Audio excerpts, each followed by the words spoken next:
Good evening, everyone. It is Pacific time here in West Coast, 5:30 p.m. And today we are at the class 7. So 7th class of Abhidhamma study. And we are happy to see everyone who are here today, including our teacher, Bandit Pinyadiga Lingara. Today we will be learning fundamental knowledge of Abhidhamma and discussion, the study of Citta, part 1. And here our agenda.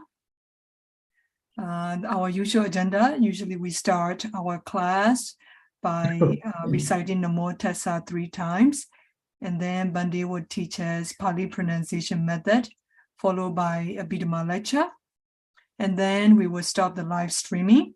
And for those of you who are watching us on live stream, you can join us to the class at the Zoom ID right here, at the Zoom ID and passcode, to listen to the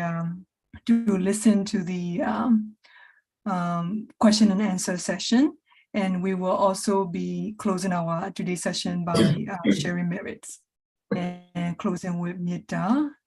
Without further ado, let us start our class. Bhante, would you like to lead us with Namo Tassa? Thanks, Bhante. Let's recite Namo Tassa 3 times together. Namo Tassa Bhagavato Arahato Samma Sambuddhassa. Namo Tassa Bhagavato Arahato Samma Sambuddhassa. Namo Tassa Bhagavato Arahato Samma Sambuddhassa.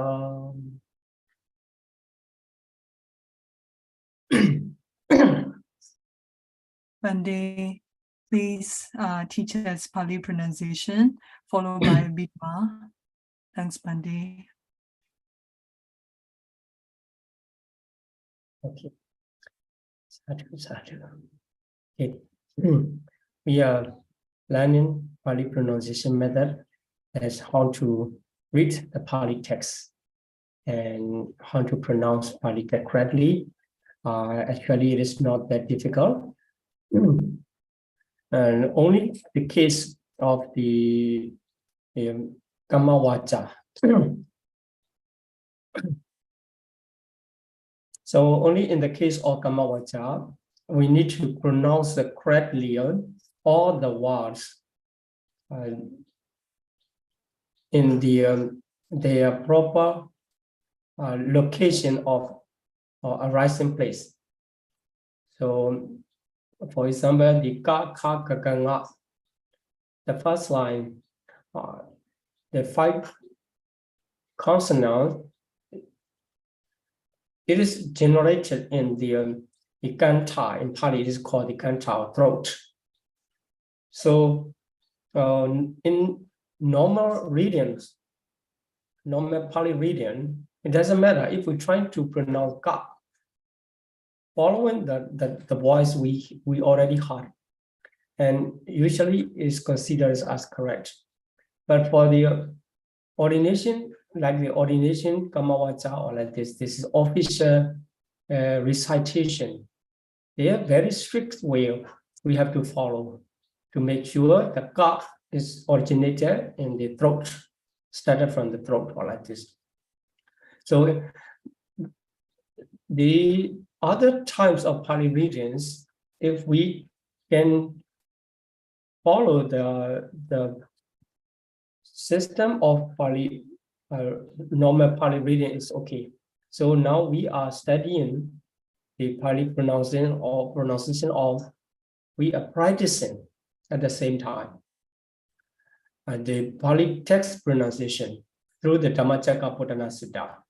So I have already explained how to pronounce Dhammacakkappavattana Sutta, and we already have read the Sutta. So today we will recite the Sutta together.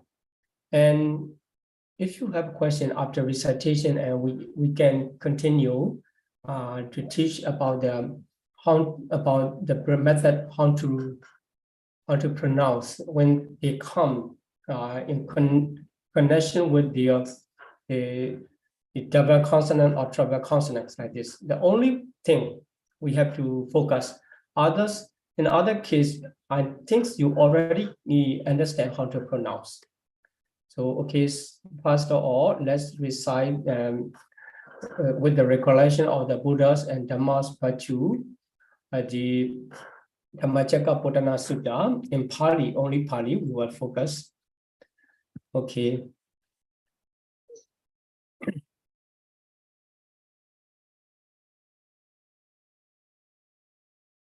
Evam me suttam ekam samayam bhagava varanasiyam viharati isi badane migadai tattara kho bhagava pancavagiye bhikkhu amandesi dvimi bhikkhave anda pavajitena nasevitapam Kadami dwi yojayam kami sukama sukhalika nuyogo ino gamo poto janiko anariyo natha sahito yojayam adagila matha nuyogo dukho anariyo natha samhito Iti ko bhikkhave ubo andi nupagama majjhima patipara tathagati na abhisambuddha chakku karani jnana karani upasamaya abhinyaya sambodhaya nibbānaya sambodhati Pattama ca sa bhikkhave Majjhima Patipara Tathagati na abhisambuddha Chakku karani jnana karani Upasamaya abhinyaya sambodhaya nibbānaya sambodhati Ayamewa ariyo atthangiko maggo siyatidam Sammaditthi samma sankappo Samma vaca samma kammando, samma ajivo samma vayamo, samma sati samma samadhi. Ayam khosa bhikkhave, majjhima patipara, tathagati na abhisambuddha. Chakku karani jnana karani, upasamaya abhinyaya, Sambodhaya nibbānaya sambodhati Idam kobana bhikkhave dukkham ariya saccam Jadipi dukkha jarapi dukkha Vyadipi dukkho maranampi dukkham Abhiyehi sambayogo dukkho Piyehi vipayogo dukkho Yampi chana labhati Dambi dukkham Samkhedina panchupadana khanda dukkham Idam kobana bhikkhave Dukkha samudayam ariya saccam Yayam tanna pono bhavika Nandiraga sahagata Tattara binandini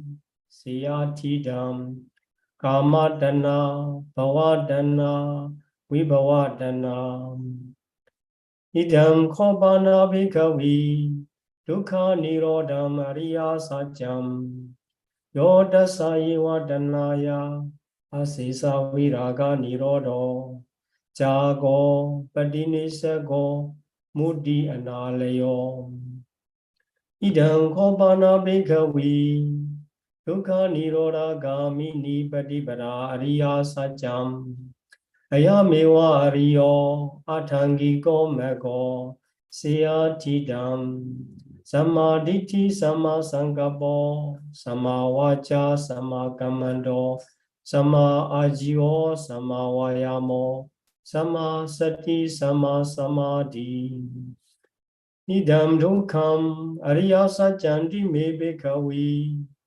Ubhinanusu desu dhammesu Cakkung udabadi Jnana udabadi Anya udabadi Vijja udabadi Aloka udabadi Tam khopanidam dukkam Ariya Sajjam Prinyanti me bhikkhave Ubhinanusu desu dhammesu Cakkung udabadi Jnanam udabadi Anya udabadi Vijja udabadi Aloko udabadi Tam khopanidam Dukkam Ariya Sajjam Prinyadanti me bhikkhave Ubhinanusu desu dhammesu Cakkung udabadi Jnana udabadi Anya udabadi Vijja udabadi Aloko udabadi Idam dukkha samudayam Ariya Sajjanti me bhikkhave Ubhinanusu desu dhammesu Cakkung udabadi Jnana udabadi Anya udabadi Vijja udabadi Aloka udabadi Tam khopanidam Dukkha samudaya Ariya Sajjam Ahadabandi me bhikkhave Ubhinanusu desu dhammesu Cakkung udabadi Jnana udabadi Anya udabadi Vijja udabadi Aloko udabadi Tam khopanidam Dukkha samudaya Ariya Sajjam Pahinandi me bhikkhave Ubhinanusu desu dhammesu Cakkung udabadi Jnana udabadi Anya udabadi Vijja udabadi Aloko udabadi Idam dukkha nirodham Ariya Sajjanti me bhikkhave Ubhinanusu desu dhammesu Cakkung udabadi Jnanam udabadi Anya udabadi Vijja udabadi Aloko udabadi Tam khopanidam Dukkha nirodham Ariya Sajjam Sachikata bandi me bhikkhave Ubhinanusu desu dhammesu Cakkung udabadi Jnana udabadi Anya udabadi Vijja udabadi Aloko udabadi Tam khopanidam Dukkha nirodham Ariya Sajjam Sachikatanti me bhikkhave Ubhinanusu desu dhammesu Cakkung udabadi Jnana udabadi Anya udabadi Vijja udabadi Aloko udabadi Idam dukkha nirodha gamini Paṭivedha Ariya Sajjanti me bhikkhave Ubhinanusu desu dhammesu Cakkung udabadi Jnana udabadi Anya udabadi Vijja udabadi Aloko udabadi Tam khopanidam Dukkha nirodha gamini Paṭivedha Ariya Sajjam Avitavandi me bhikkhave Ubhinanusu desu dhammesu Cakkung udabadi Jnana udabadi Anya udabadi Vijja udabadi Aloko udabadi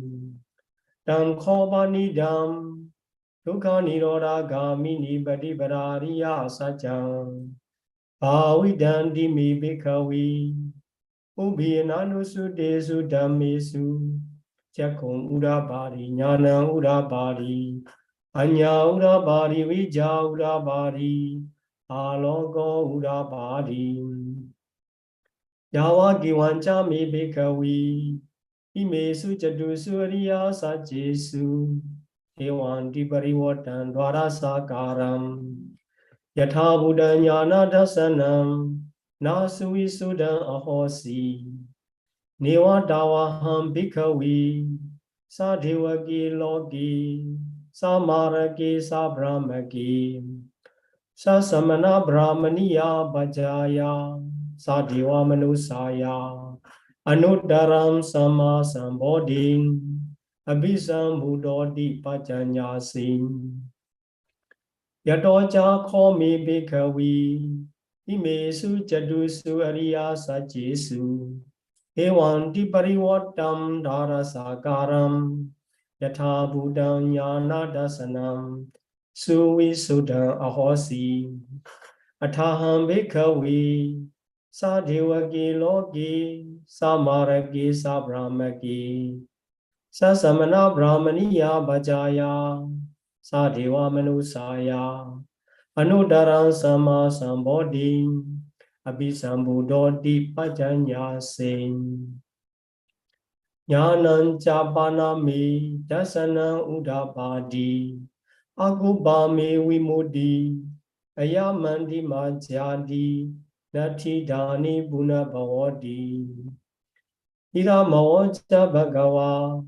Adamana Panjavagiya Bhikkhu Bhagavato Bhasidam Abhinandondi Ima Samin Japana Vyakarana Samin Anyamani Ayasamado Gondanyasam Vidajam Vidamalam Dhammajakon Udapadi Yankanji Samudaya Dhammam Sabandam Nirodha Dhammandi Bodhi Dejabana Bhagavata Dhammajaki Uma Deva Sadamanusa Viso Idam Bhagavata Varanasiyam Isi Badani Migadayi Anudaran Dhammajagam Bodhidam Abharivodidam Samani Nawa Brahmani Nawa Devi Nawa Mari Nawa Brahmu Nawa Kinajiva Loga Samindi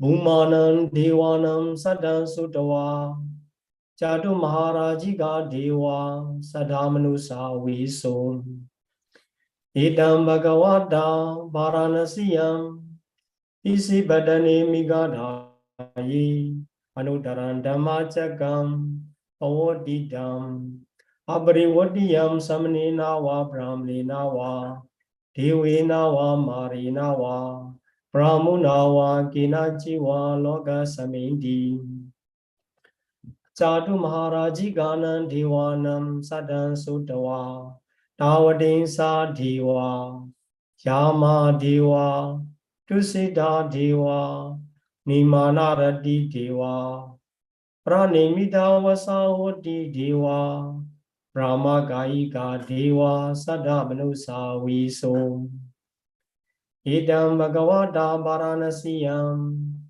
Isi Badani Migadayi Anudaran Dhammajagam Bodhidam Abharivodiyam Samani Nawa Brahmani Nawa Devi Nawa Mari Nawa Brahmu Nawa Kinajiva Loga Samindi Idiha Dena Kanina Dena Layina Dena Muho Dena Yawa Brahma Loga Sado Abogachi Ayanja Dasasasi Loka Dadu Sangambi Sambagambi Sambaveti Abhamanoja Ularo Oba Sologi Badu Daosi Adigama Devanam Devanu Bhavanti Athakho Bhagava Ima Udana Udanesi Anya Sivada Bo Kondanyo Anya Sivada Bo Kondanyo Di Iti Hidam Ayasama Do Kondanyasa Anya Si Kondanyo Dviva Nama Ahosi Dhammajaka Podana Suttam Nitidam. So Sadhu, sadhu, sadhu. So here we have finished the recitation, the Dhammajaka Purana Sutta. Is there any word still difficult for you? Please let me know. I will try to explain how to pronounce.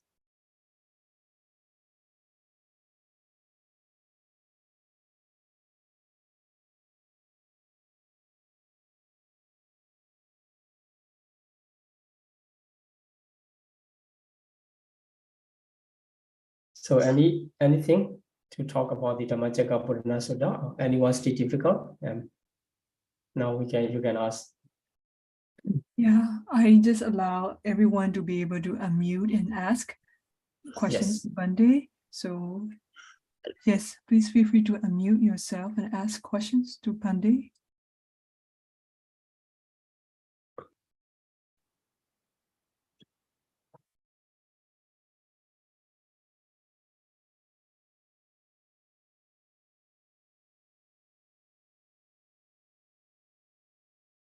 And then you have question? You're looking at it. I'm not sure. Okay. Gopi Joy, do you have any questions? The rest of you, I can't really see. Okay. Pandey, looks like your students have learned so well. No questions. So if so, I like to introduce another sutta or Nattalakkhana Sutta. That is second sutta preached by the Buddha. Oh, hang on, Pandey. I'm sorry, Pandey. John has said he wants to, looks like John has some question. John, I'm going to push the button here. So can you try unmuting yourself? Okay. Sorry, I wasn't able to unmute earlier. Okay. Pandey, thank you for helping us. And I have a question about P and B. In English, it's P and B, but in the Pāļi, they sounds very similar. I cannot tell what's the difference between the pronunciation for those two. Okay, so P and PH, because there are also in English there are added H to make we make the aspiration when we pronounce the word. First one is pa without making aspiration from our mouth after the pa. So after pa become pa, so softer than the pa. So in the Pāļi pronunciation, the first line ka, cha, and ja, ta, ta, like this. So the first line we call the first consonants, and the second one like a ka. So ka and ka. The difference is after ka we breathe out, or we out our air from the mouth, become ka. So ka, ka. And because of that, the sign H we spell in English is H with H. So ka only K and KH ka. In the same way, pa and pa also pa. The same system we pronounce pa, but we have to out the air from our mouth. So pa become pa. So pa, like this. So this is the difference. The first one and second one. Yeah. Now how about the next one, the B? B. Yeah, B and PH, right? The P and PH, you explain the P and PH, right? But the next one is the B. B and PH. Yeah. B and BH is the next two. Yeah, okay. It's also the same. Yeah, we just need to out the air from your mouth for the second one with H. So B, ba, BH is ba. So, but actually in this case, only slightly different, but in Myanmar pronunciation, almost the same, ba and ba. But when we pronounce for the official recitation or important case, we usually emphasize ba and ba. So it becomes stronger and make the out the air from the mouth. Ba is called the second PH ba. Yeah. I still can't quite tell the difference between the P and the B. P and B. Okay, let's see in the. Okay, sorry. So here, this one P. P, yeah, that's P, and then the Bhikkhu, that's the B. Yeah, Varanasi B, right? B, yeah. These two, Yeah. these two, I'm not able to tell the difference on the pronunciation. Okay, I will pronounce here. Varanasiyan. So Varanasiyan, ba. So it's a hot. Varanasiyan. Here, ba is soft. Ba. Panja. So not panja. So here, Varanasiyan, not Varanasiyan. Here, panja, not panja.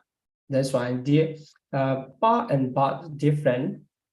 The difference is like this: pa are soft one, and ba hot one. So this also different. Pa and ba different. Uh, Yeah. The P is the soft one. Soft one, yes. P pa pa. Ba. And the B, that's a hard one. And B, this one is hard one. B, Varanasiyan, ba, the hard one. Okay, it's a very small difference. Yeah, Okay. very simple, yeah. Sure, we can we say like this? PATH path, PATH or BIRTH path. But yeah. so we can, this pronunciation is the same as PATH is path, PATH or PATH is a bit. So they mean bit me but you know, I think the way, yeah.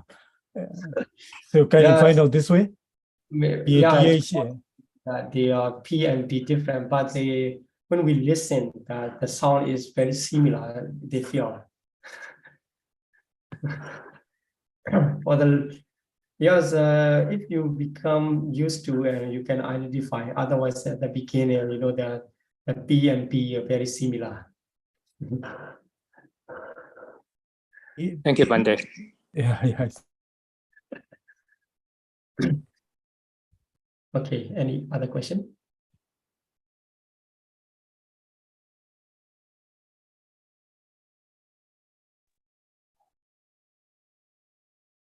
Silence me, everybody is okay. Okay. So here, Anatta Lakkhana Sutta just introduced you should recite. I want to suggest that one, the Anatta. Yeah, Anatta and Lakkhana, two words together, Anatta Lakkhana Sutta. Then here this sign A1 Ikasamaya, which is called Nikahita in Pali. Then sometimes right in the dot is above the M. Sometimes right dot is under. So these two systems you need to know. Some texts, you know, the ancient times, the former time, they write in this way. The dot is under. So if you check this, some Pali book, you will see there Ekam Samayam. And sometimes like this, so Ekam Samayam, dot is about the M. So, but if you know, this is referring to the Nikahita, which have to pronounce with the closed mouth. After that, you need to close. So Ekam Samayam, but no difference, referring to the same word. Ekam Samaya. So I want to show the pronunciation is the same, but writing system can be different.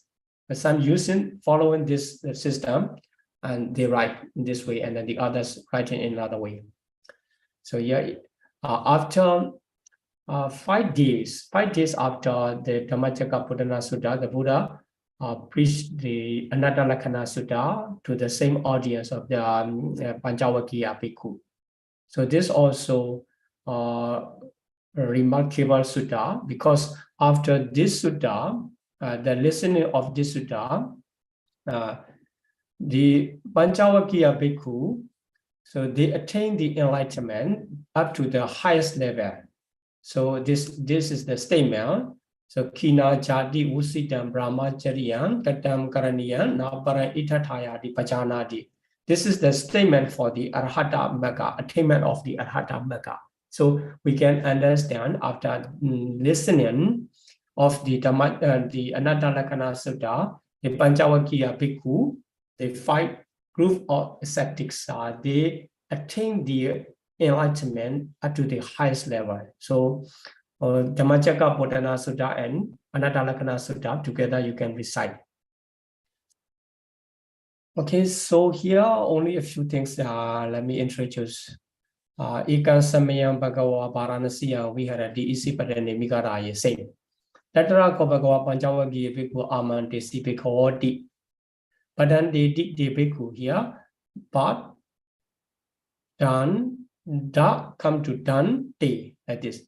Padante, that we pronounce it. Padante Dikti Bhikkhu Bhagavato Pacha Soso. Yeah, Pacha Soso. Bhagava Ida Davaja. Rupam Bhikkhave Anatta. Rupam Bhikkhave Anatta. Rupanja Hidam. Yeah, heart and the Idam. So heart and Idam Hidam. Rupanja Hidam Bhikkhave Atta Abhavisa. With after that the Davesa, it becomes waste Abhavisa. We pronounce the Abhavisa here, waste. Abhavisa. And na yidam rupam avadaya samvottiya. Samvottiya. Yeah. T double and ya double. Samvottiya. Labbi taja. Yeah. L A after L A B and PH is the double consonant. So labbi taja. Labbi taja rupi. Ewa me rupa hodu ewa me rupa ma ho sidi. Yasma ja ko bhikkhave rupa anatta tasma rupa abadaya samvotati. Nacha labadi rupe ewa me rupa hodu ewa me rupa ma ho sidi. So after reading one sutta of the Dhammacakka Bodhana Sutta, no more difficulties, than to pronounce. And just to make familiar, because the text is very new at that time, you feel strange and difficult to pronounce. But after reading 2 or 3 times, it becomes familiar, and then you can recite and you can read all the while. Okay, so I think it is time to stop here for the Pāḷi program, Pāļi teaching.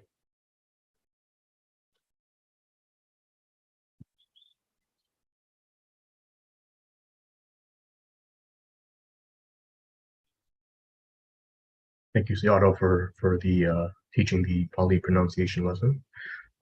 We can now move on to the Abhidhamma lecture portion of the class. Sayadaw, you would like to begin the Abhidhamma lecture.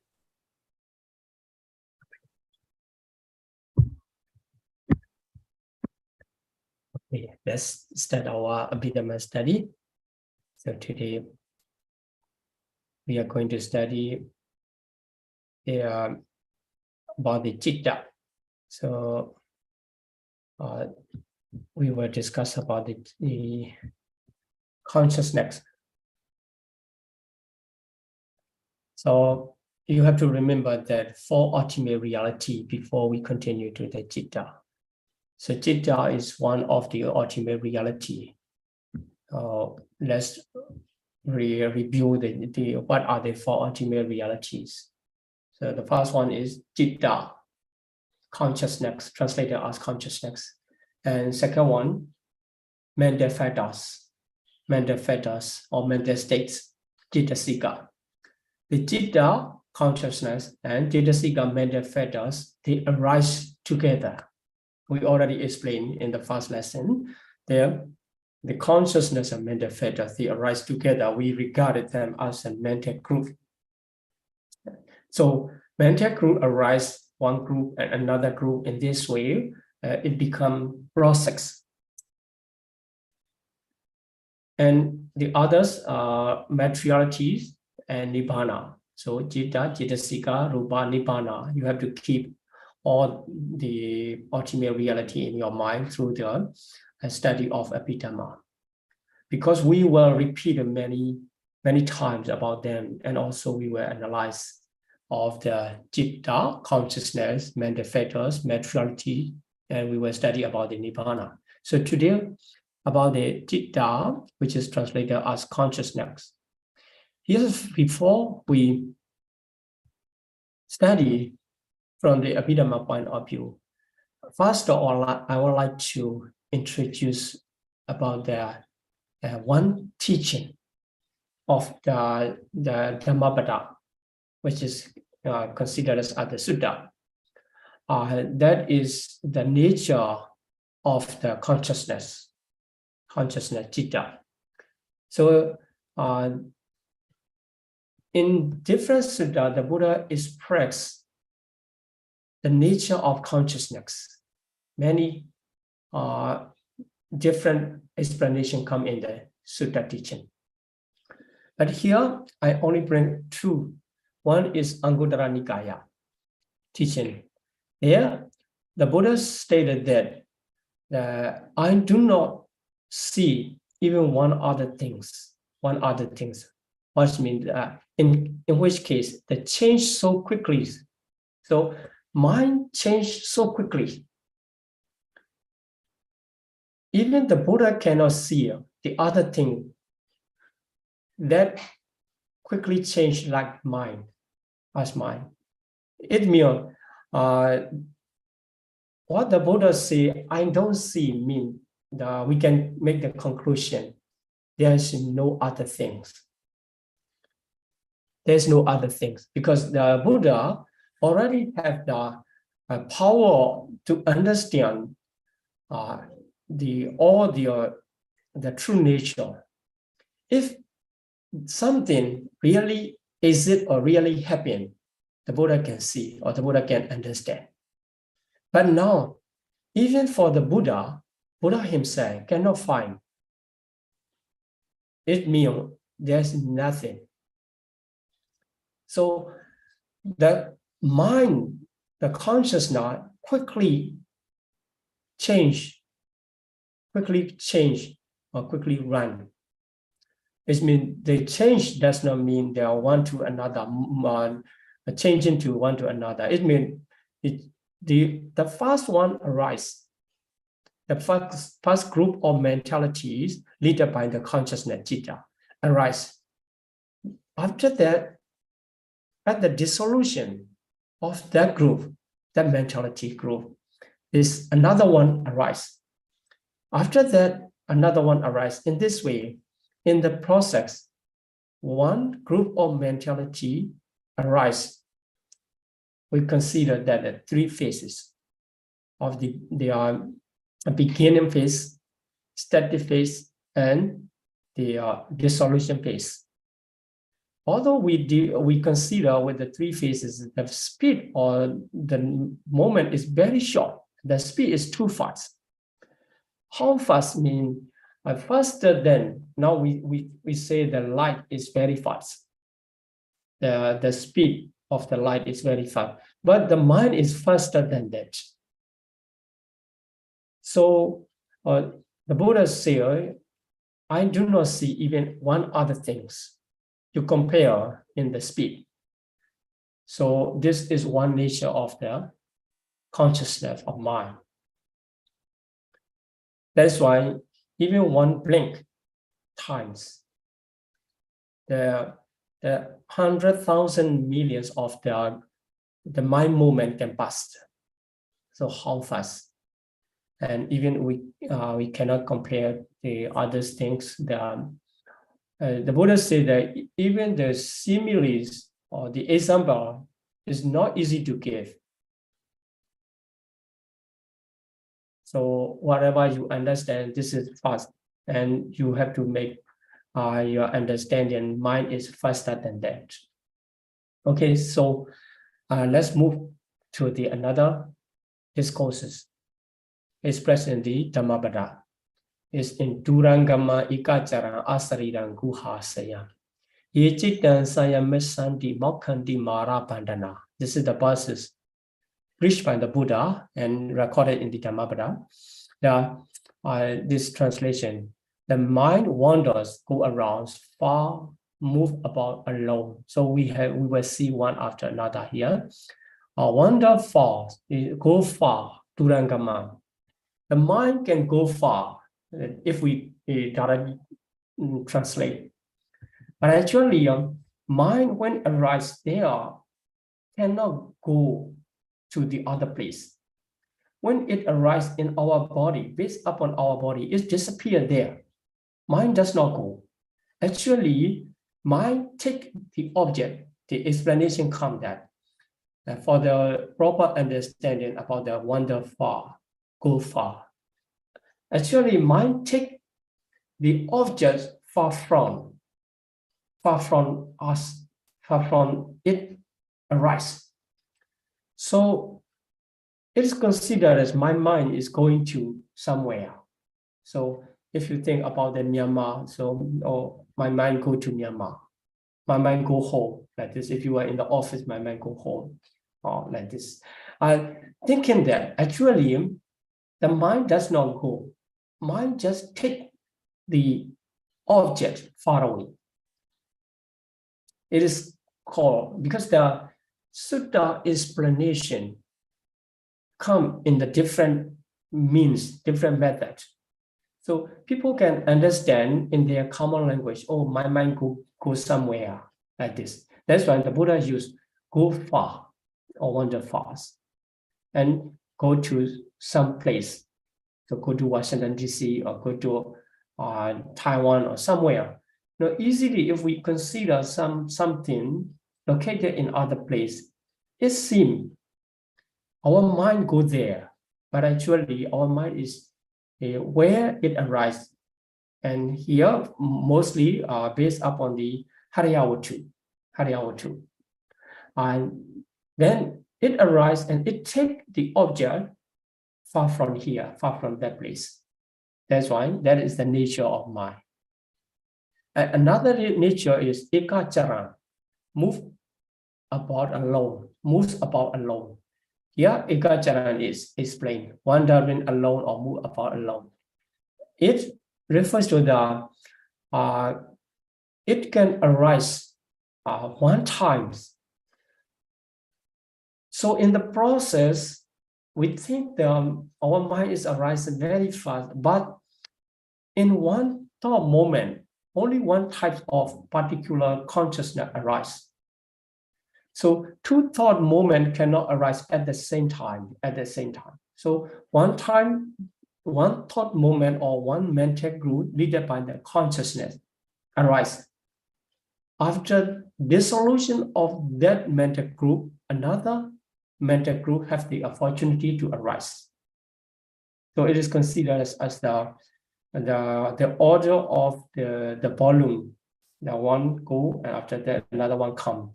If run in the fast speed, we think it is just a line, and also sometimes we think it is one thing is going continuously because we don't see the gaps between them. Here, it does not mention that the gaps. If the former one disappear and another one take place, so no times for the gaps as a gaps. But specifically, if we classify or if we identify the mental group, they are arising separately. The group of mentality, the former mentality group, and the following mentality group, they are not missing each other, or they are not connected, but only in the order they are connected. They are not missing. And that's why only when the former one disappear, the following will arise. Following group arise. That is why we can consider consciousness itself arise only one, not with the other consciousness. But still we can understand consciousness associated with mental factors. Consciousness in the group arise with the mental factors, but consciousness cannot arise with another type of consciousness at the same time. This is also the nature of consciousness. It's called the ekacharan. Then Asariram, okay, this is no, I will not expand because it will take long times here. Asariram means the non-materiality, non-substance. You cannot find any material substance of the mind because it is mentality, not materiality at all. And it's called the Asariram. This is also one characteristic of their mentalities. Then Guhasayam, here are lines in the cave or chamber of the heart. Yet the cave or chamber of the mind reference to the heart, Haraya. So in Pali, it's the Haraya, yeah, the explanation Guhasayam. As I explained that the 5 aggregate, we can find that some realm of existence 5 aggregate. In some other realm of existence, only mentality, Arupa realm. And in one plane of existence, Asanya Satta, only materiality group. Among them, 27 plane of existence, maybe if you need, and then you can look back there, Okasa logout that plane. Then 27 plane of existence belong to the 5 aggregates, or complete 5 aggregate. In this realm of existence, when mind arises, consciousness arises, most of the time, it arises based upon the heart base. So Harayawatu. That's why, following to the majority of the moment, this expression comes, the Guha Sayam. Here, Guha, crypts or chamber refers to the heart. So Harayawatu. This is also one of the nature of the mind. So this is how the Buddha explained the nature of the mind in the Sutta teaching. So it's for us, following this characteristic and this nature, the mind is very strange, very difficult to understand, difficult to know like this. This is from the Sutta teaching. So for the Abhidhamma teaching, mind is already classified into different types and also widely explained so we can understand. But you have to remember that true thought moment cannot arise at the particular times. So only one thought moment or one group of mentalities led by their consciousness, specific types of consciousness will arise at a time. Okay. So here, when we study about the consciousness or Citta, we have to explain from the Citta Niyama. Among the fifth order or Niyama, we call the Pāli Niyama, is called the fifth order. It's the nature. According to their nature, they arise. Nobody is managing. And also nobody can change. That is called Niyama. So here, what is the fifth order of consciousness? So fifth order of consciousness is there.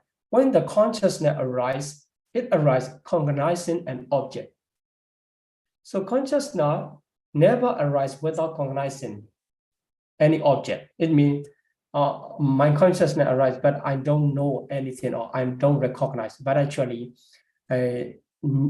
consciousness itself has the nature to cognize the object. Even when you are sleeping, sound sleep, it means after waking up, you don't know.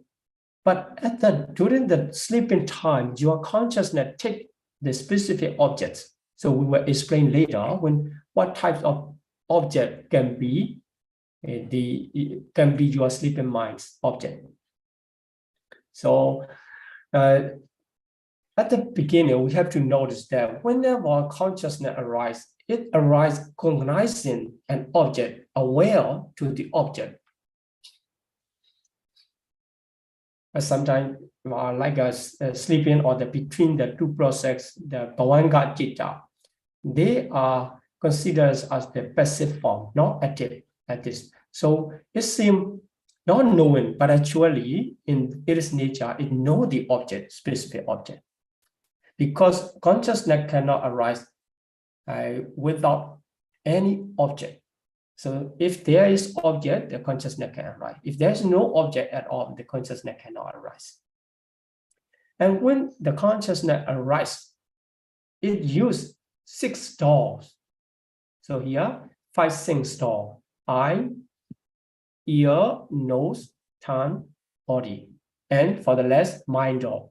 So we collectively call the former 5 sense doors. In Pāļi, they are called Pancha Dwara. 5 is Pancha, and doors Dwara, so Pancha Dwara. And for the last one, mind door, only mind door. So altogether 6 doors. When consciousness arises, it arises through any of 6 doors. 5 doors and mind door, 6 doors.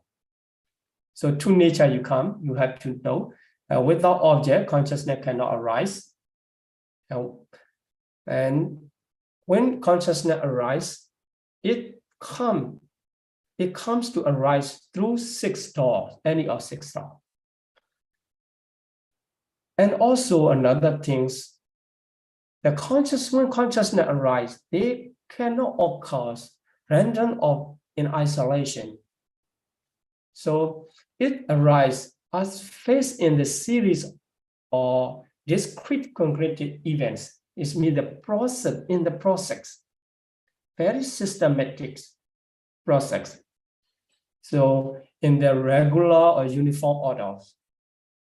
So you may think that who made this order, who decide for this order is according to its own nature, the fifth order. So nobody is managing for that. So we don't need to consider about any powerful creature or any powerful living beings to manage for that, to make the orders. Actually, the nature itself makes this one. This is called the Citta Niyama, the fifth order of consciousness. Okay, so we have learned some expression about their consciousness in the Sutta. It can go far and it arises at a time only one type. And it arises in the process and based upon the Haraya mostly. Then here in this slide, we learn with the objects and use any of 6 doors and also arise in the series or their regular or uniform order. These are the important natures of the consciousness. Before we learn the consciousness, we have to know that. And please take a note and to make sure you know that. Okay, so these are 6 doors. When the consciousness arises, without these, any doors, here, we call the 6 door. Through 6 door, it comes. But when we study in chapter 3, we study the chapter 3 of Abhidhamma Lecture, we will see some types of consciousness are considered as door-free consciousness. Dwara Vimutta, like this. But actually, it is just a consideration. Here, we can classify the consciousness according to the door through which they arise. So Chakku is eye, Dwara is door. So Chakku Dwara, eye door. The consciousness arises through the eye door is called the Chakku Viññāna Dhatu or Chakku Viññāna consciousness, Chakku Viññāna Citta. So here I bring the list because this already familiar to you. I already explained 7 types of consciousness in the explanation of elements. 18 elements. Among the 18 elements, we already classify consciousness, 89 consciousness into 7 types.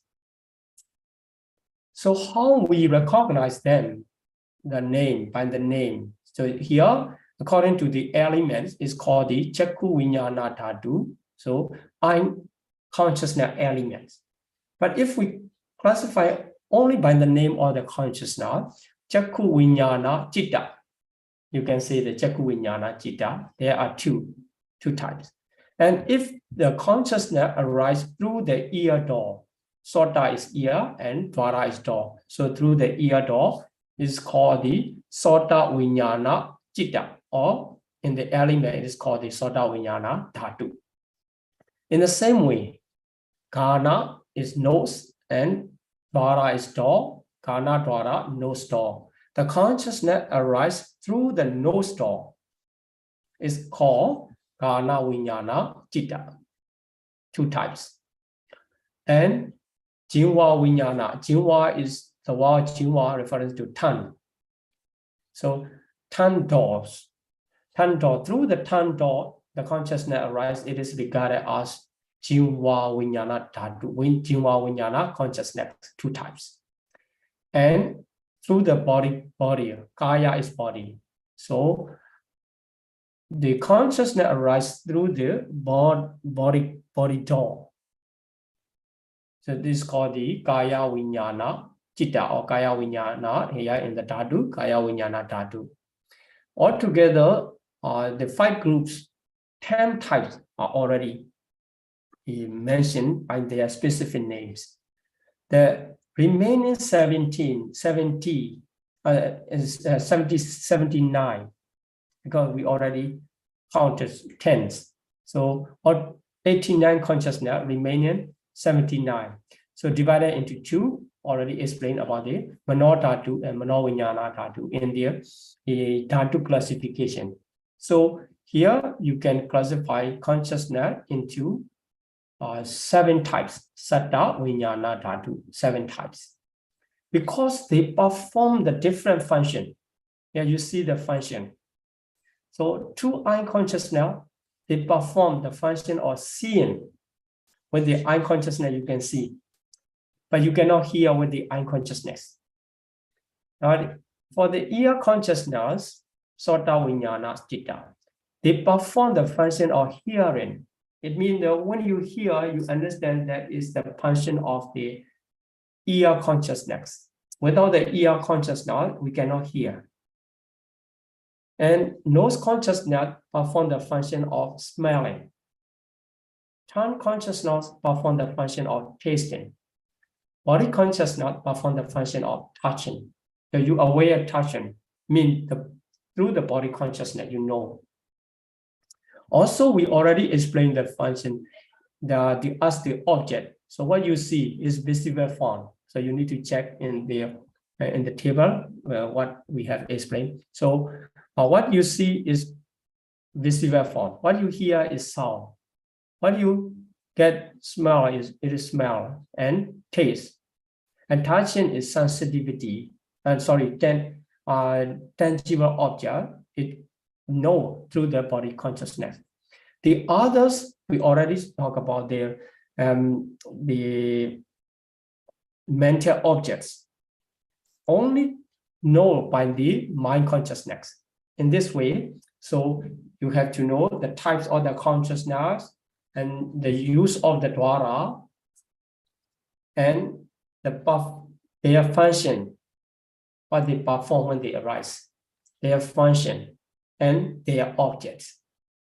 So these informations are essential to classify the ultimate reality of consciousness.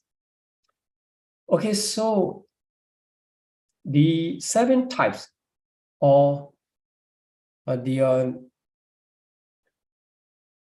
89 consciousness arise in our mind, in our life as a process. So before we introduce the specific process, let me introduce about the life. So if you understand the larger area and then come into the smaller one, so a narrow area, it will be better. So okay, let's consider about the samsara, what is called samsara. You already be familiar with the samsara as a Buddhist. Samsara is in Pāļi, it is called the Khandananja Paṭipatti Dhatu Ayarananacha. Apuchina Vatamana Samsara Pāļi. The explanation is that the group of aggregates, and the group of bases, ayatana, a group of elements arising and passing away. After the former one passed away, the following one take place. In this way, the continuous order is arising. That is called samsara. Okay, in that explanation, the referent items come through the aggregates, khanda, or ayatana bases or elements dhatu. But if they refers, I already identified, khanda refers to their ultimate reality. Ayatana also similar reference, dhatu also referring to the ultimate reality. So in this way, we can say the ultimate realities of consciousness, mental fetters, and maturity arising in the group, in the order, group of orders. Sorry, the order of groups arising continuously at this, it is called samsara. As long as it's continue due to the condition, it seems like running around. That's why endless continuum. Only when one attain the arhatship and cut off all the condition to give rise for next life, that time the round stop. Okay, so let's see how the life continues. So here we have the past life. Before we were born in this life, we died in past life. Yet that moment also have the three phases. So the beginning phase and the static phase, after that the dissolution phase.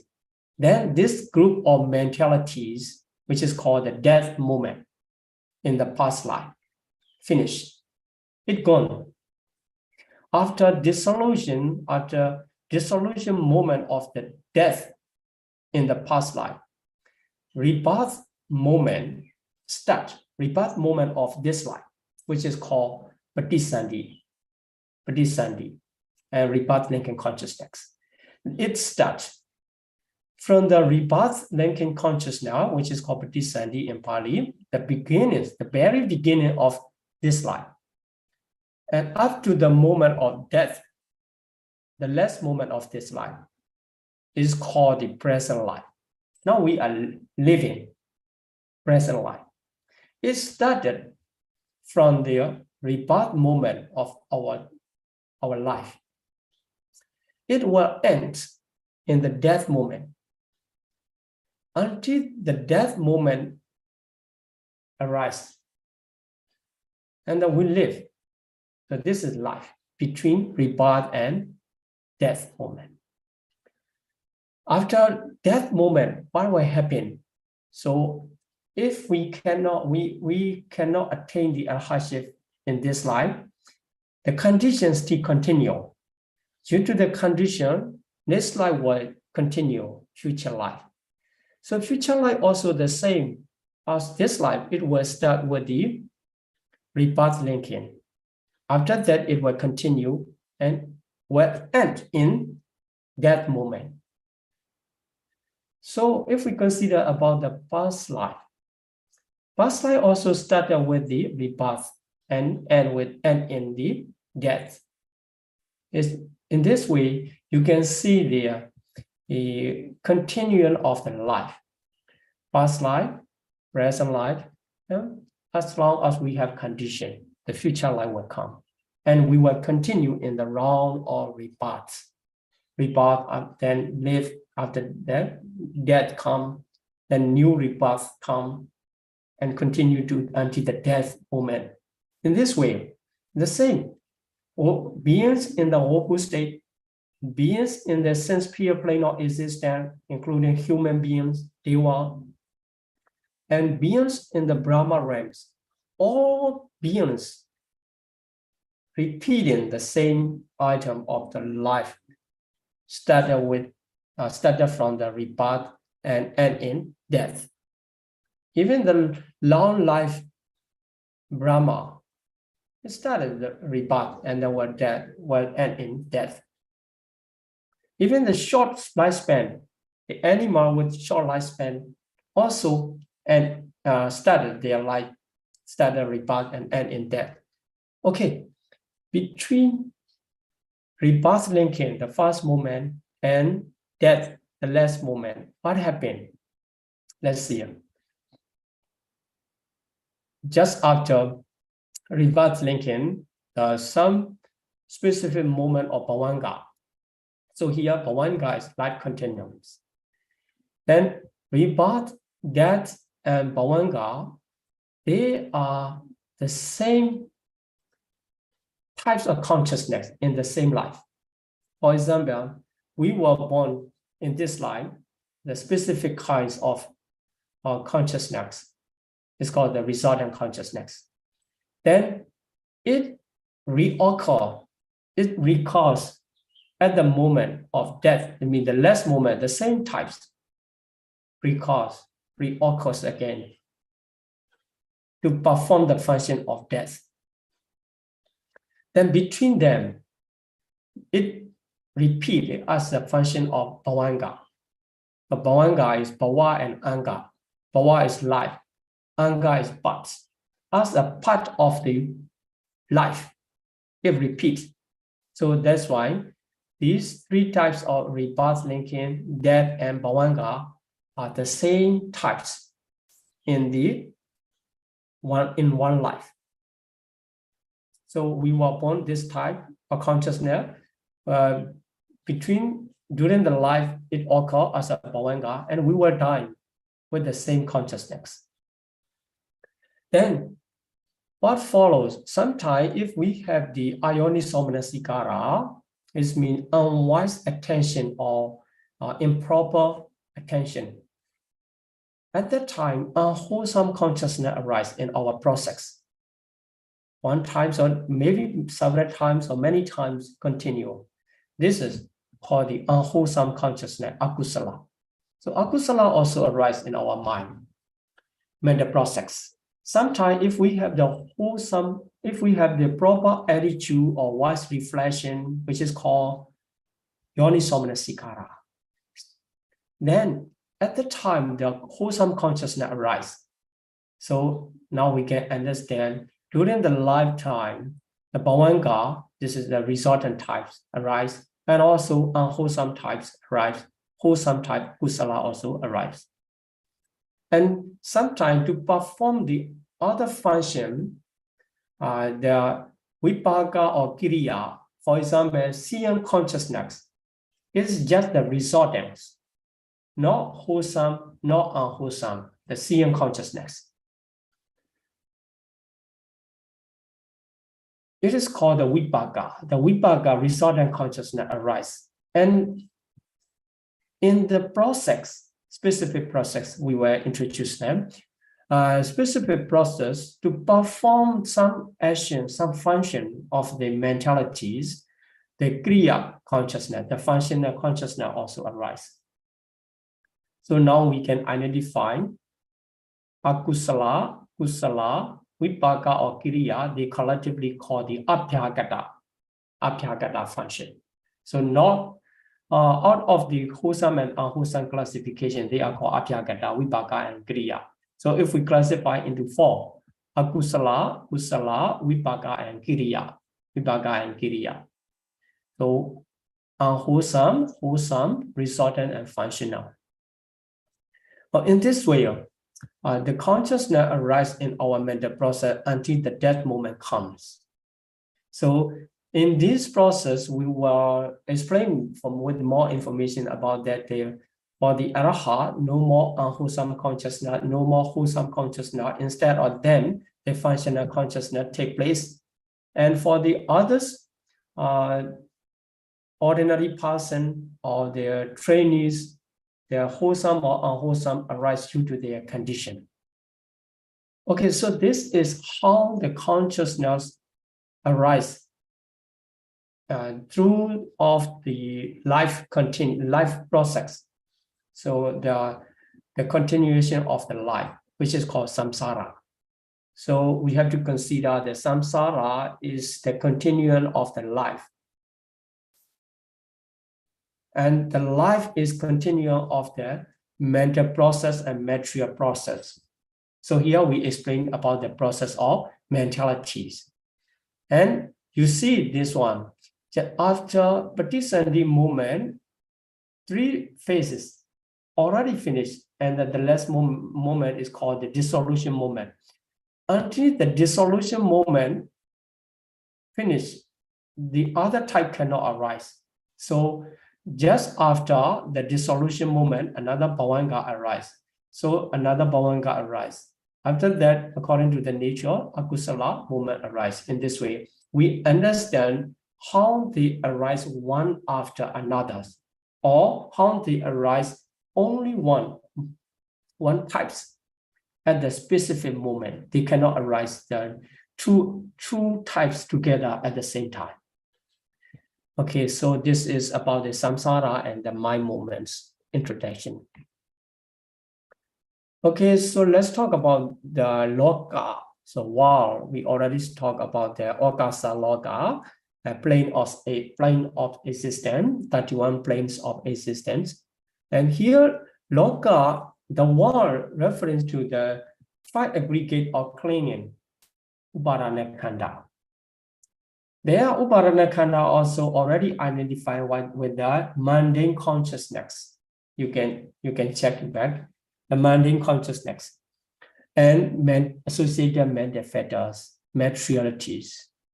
When they come to appear at the same time in the group, they are called the aggregates, because they are the object of clinging, the attachment around you. They are called the clinging aggregate. On the other hand, they are called the loka, the wall. And the consciousness arises in the loka, in the wall, in 3 wall, is kama, rupa, arupa. Kama loka, the sensual plane of existence. Rupa loka, the 5 material plane of existence. Arupa loka, immaterial plane of existence. So the consciousness arises or pertain to the 3 walls, loka. It is called the lokiya citta. So altogether, 81 types of consciousness are called mundane consciousness, lokiya citta. So now we will start to classify. The 89 can be 81 and 8. So 81 are mundane, lokiya citta. And the rest are called supramundane, lokuttara citta. Okay, so why they are called lokiya citta? They run around the samsara, cycle of rebirth.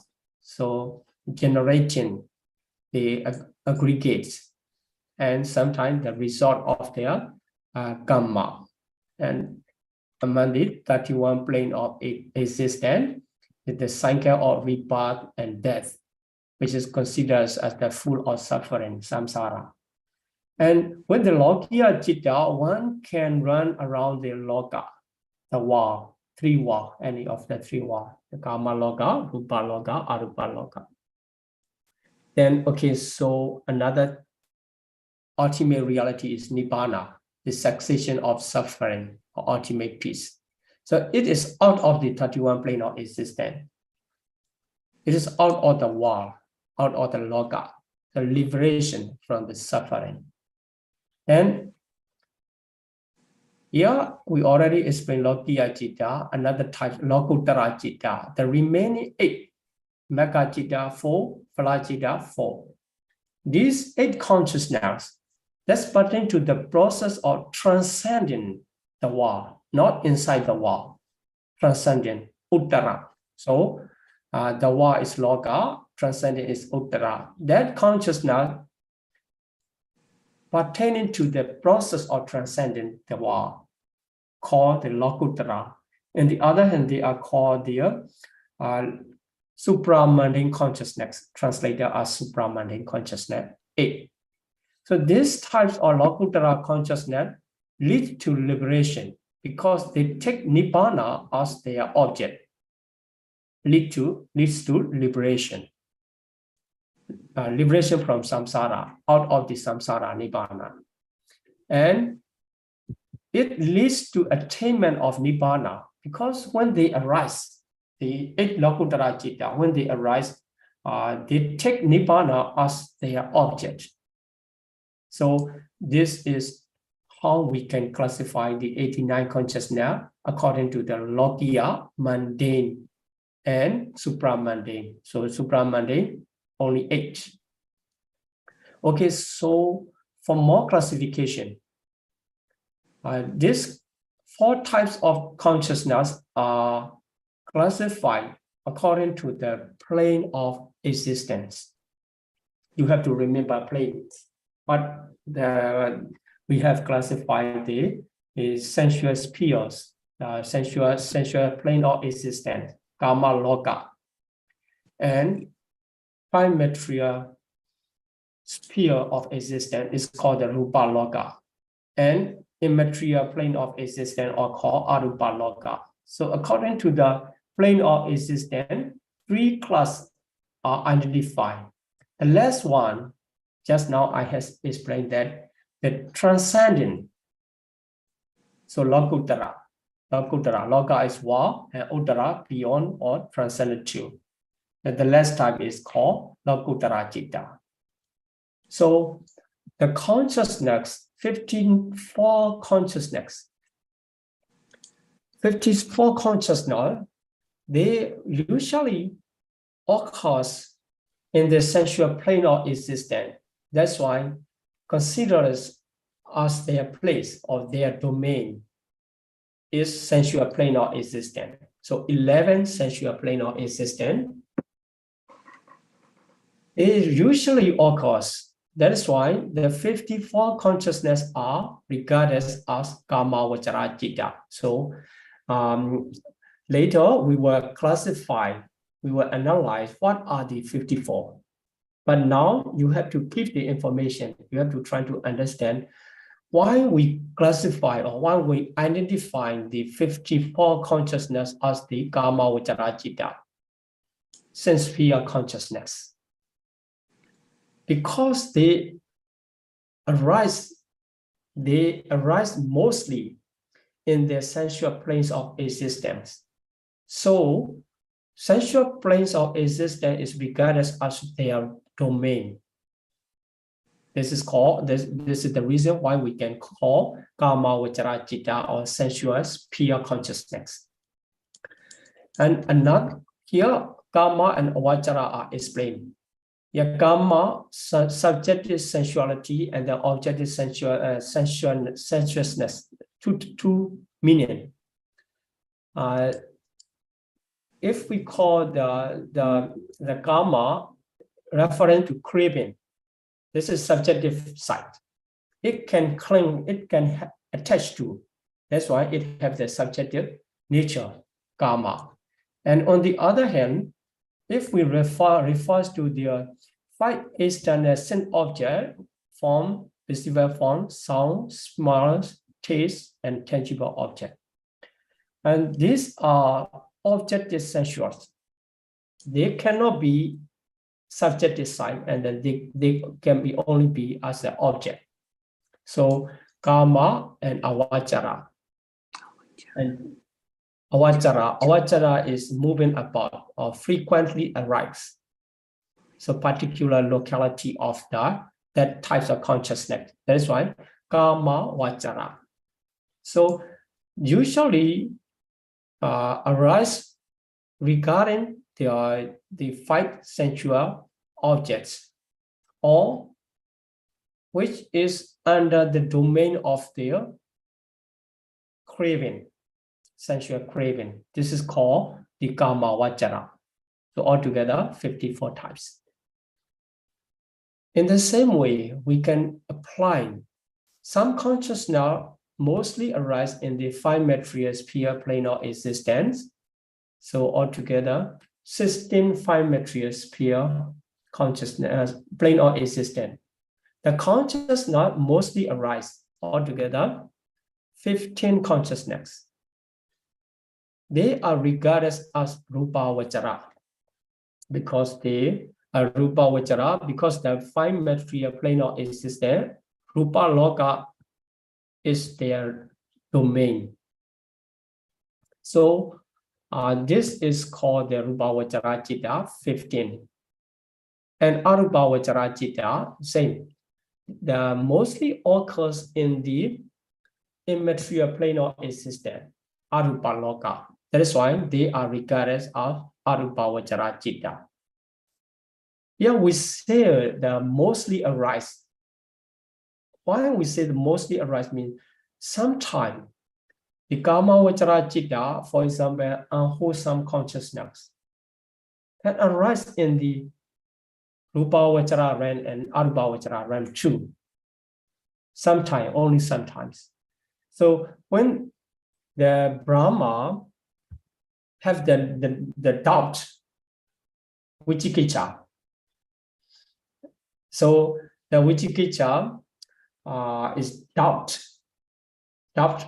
So you may heard about the Brahma, which is called Bhagat Brahma, come to argue with the Buddha.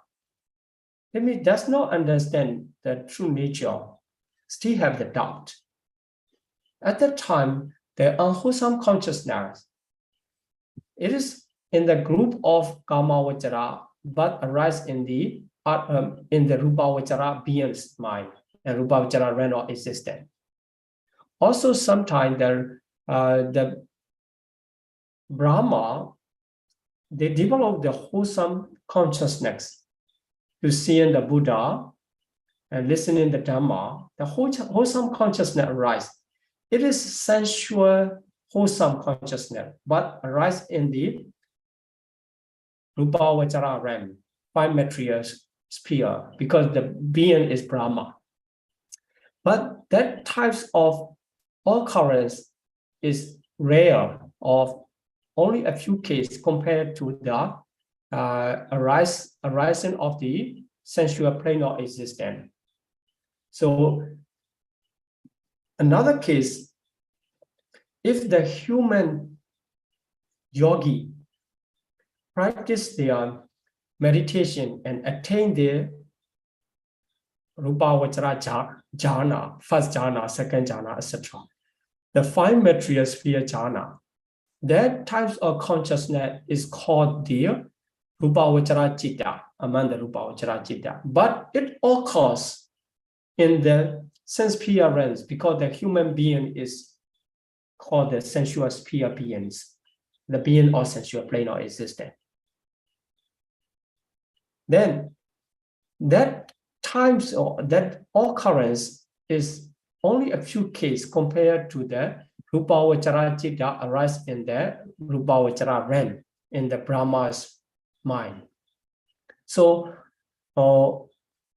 in this case, we can make conclusion, although the kama vachara can arise rupa realm and arupa realm, and also rupa vachara can arise the sensual plane sometimes, but only a few cases. That's why we can give the name kama vachara, rupa vachara, arupa vachara, etc.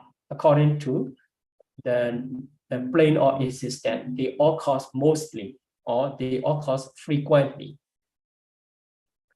And for the Lokuttara, already explained that when they arise, taking Nibbana as their object, they are in the process of transcending the world. That is why they are called Lokuttara. 8 consciousness are called Lokuttara. But if we identify all the ultimate reality as Lokuttara, we say that Nibbana and Lokuttara Citta. So Nibbana also out of the world. Lokuttara regarded as the Loka Uttara, So the supramundane consciousness 8 are called the supramundane realities or Lakutara. Okay, now we can get the specific classification here. 54 Kama Vachara Citta, 15 Rupa Vachara Citta, and 12 Arupa Vachara Citta, and 8 Lakutara Citta, altogether 89 consciousness. Another usage here, the 5 material sphere, Rupa Vachara Citta 15 and Arupa Vachara Citta 12, 27 consciousness. All these consciousness are jhana. The consciousness of jhana. We will learn what is jhana and how we practice, how can we practice to attain the jhana. And all these 27, you can take a note here. Rupa Vachara and Arupa Vachara collectively called jhana citta. The jhana citta, and another usage will bring that mahakata. Okay, that's later. And okay, so not only 4 types of consciousness according to their plane of existence. Here, another 4 types of consciousness with respect to the nature. Their nature is called jati. Okay. The first type is called the akusala citta, unwholesome consciousness, akusala citta. So why we can say akusala citta? There are 2 reasons. The first reason is they are mentally unhealthy or morally blameworthy. Sawaja. Sawaja. Waja is the blameworthy, the offense or something. So a kind of consciousness, if we consider when it arises, is mentally unhealthy because they come with the defilements. The mental defilements. So the Buddha gives the example: if the metal of the gold with its defilements, it's impure and not that strong like a pure gold. In the same way, the mind with its impurity of defilements is called the unhealthy, so mentally unhealthy. And if we see from the moral aspects, moral perspective, the blameworthy, so unwholesome consciousness arise is blameworthy. And this is one reason to call akusala. And another reason is productive of painful result. It can produce the painful result. Dukkha vipaka. So here dukkha is painful. Vipaka is result. Dukkha vipaka. The cause for the painful result is another reason to call akusala. So it accompanied with the unwholesome roots, accompanied by the unwholesome root, any of 3, sometimes 2 together, the greed, hatred, or delusion, lobha, dosa, moha. This is how we can identify the akusala citta. So the consciousness mentally unhealthy and morally blameworthy. Another aspect, it can bring painful result. We can say this is unwholesome consciousness. Without these as 2 aspects, not blameworthy, not painful result, we cannot say this is unwholesome. So another one, kusala citta, wholesome consciousness, translated as wholesome consciousness. And the opposite of the unwholesome consciousness, akusala, it is mentally healthy. So here, unhealthy and become healthy. And for moral perceptive, become blameless, anawaja. the nature of anavaja is the reason to call the kusala. And also as the opposite of the akusala, it is productive of pleasant nature, pleasant result, sukha vipaka. So the accompanying roots are also opposite. Here, greed, hatred, and delusion are the root of akusala. Non-greed, non-hatred, or non-delusion are the roots of kusala. So now we can classify akusala consciousness and kusala consciousness. They are different in their own nature. That's why we cannot make together in the same group. We have to classify to make the different nature. And akusala, here you see the protective. So they can produce the result. And kusala also can produce the result. The result of kusala and akusala are called vipaka. Vipaka is the resultant consciousness that arises through the ripening of karma. So akusala also have the akusala karma, kusala karma. They produce the result is called the vipaka. So former two types can be regarded as the karma. Akusala karma, kusala karma. And number three is vipaka, the resultants of the former two. This is another type. So we cannot make together with the former two types. And here karma means volitional action. So with the unwholesome consciousness, volitional action, it is unwholesome karma. With the wholesome consciousness, volitional action, which is called the wholesome karma. And in the specific ultimate reality, we call the mental factors of volition, which is called Citta. And for number four, kriya. Unlike the former types, different from former types, the kriya citta, which is translated as functional consciousness. It is from the karmic point, there are neither karma nor karma resultant. So as I said, the 1 and 2 are regarded as karma, and number 3 is result of karma. So here the number 4 types is neither karma nor karma as resultants. No karma, no resultant. So it becomes the another types. Mere activities. So it is the activity of mental process, which mental activity, but not capable to produce karmic result. So here, akusala and kusala, they have their potency to produce result.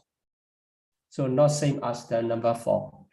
And the number 3 is only the resultant of their karma. Here, number 4 is not resultant of karma, different from 3, and also cannot produce different from number 1 and 2. So it becomes the kriya citta, another types. In this way, we can classify consciousness into 4 types according to its kind or its jati, nature. Akusala citta, kusala citta, vipaka citta, kriya citta. So you have to study to understand or to remember the different nature of them. Then if we count this according to the Abhidhamma Sangha explanation, unwholesome consciousness 12. Yeah, 12 unwholesome consciousness. Wholesome consciousness 21. Number 2 types 21. And resultant consciousness 36, altogether 36. And for the functional consciousness 12. This is how we can classify the 89 consciousness into 4 types according to jati. And here, this is the unwholesome consciousness 12 and the wholesome consciousness 21. They are called, we can say the karma, wholesome, if we have to opt the ultimate reality of the supramundane from the karma. Then in their Abhidhamma teaching in Madhika and Dhammasangani, the first part of Abhidhamma teaching, the Buddha says Kusala Dhamma, here refers to this one, the group 21. Akusala Dhamma refers to 12. And the others say Abhyagata Dhamma, the Buddha used the word. I would like to introduce this one. Kusala Dhamma, Akusala Dhamma, Abhyagata Dhamma. And also, if you recite the Patthana, Paccaya-nittisa, you see the Abhyagata Dhamma like this, Abhyagata Dhamma. So this Abhyagata refers to the two groups of resultant and functional. So resultant consciousness and functional consciousness are called the undeterminate, collectively called undeterminate, Abhyagata. So if we use Abhyagata, it refers to the two groups together, resultants and functional, Vipaka and Kriya. So if we want to emphasize by their name, we use the Vipaka Citta and sometimes we use the Kriya Citta. But sometimes if we want to use collectively as the Abhyagata to resultant and functional. Okay, so we have to remember two classification according to the plane of existence, Kama Vajra Citta 54, Rupa Vajra Citta 15, Arupa Vajra Citta 12, and Lokuttara Citta 8. And here, for the classification according to the nature, Jadi, Akusala Citta 12, Kusala Citta 21, Vipaka Citta 36, and Kriya Citta functional 20. So this is how we need to classify the consciousness. So actually, all 89 consciousness share the same characteristic of knowing or recognizing the objects, but they can classify according to their plane of existence, according to their nature.